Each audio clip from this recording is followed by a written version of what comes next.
ভারতরত্ন অটল বিহারী বাজপেয়ী ছিলেন বাগ্মিতার বরপুত্র। ছিলেন ধৈর্যে অটল, সততায় অটল, দেশ সেবায় অটল, মানবিকতায় অটল, সাহসে অটল, ব্যক্তিত্বে অটল, কর্তব্যে অটল, নিষ্ঠায় অটল, সহিষ্ণুতায় অটল, গ্রহিষ্ণুতায় অটল এবং কাব্যে প্রবল।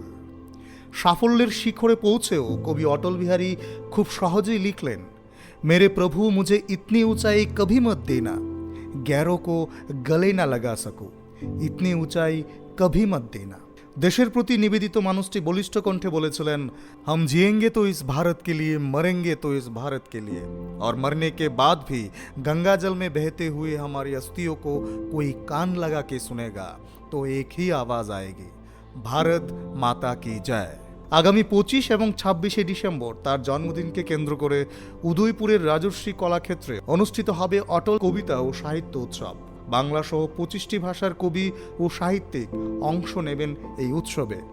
কবিতা, গল্প, আলোচনা, বৌদ্ধিক ভাব বিনিময়ে সাংস্কৃতিক অনুষ্ঠানে মুখরিত হয়ে উঠবে মন্দির নগরী। এই উৎসবে আপনারা সবাই আমন্ত্রিত।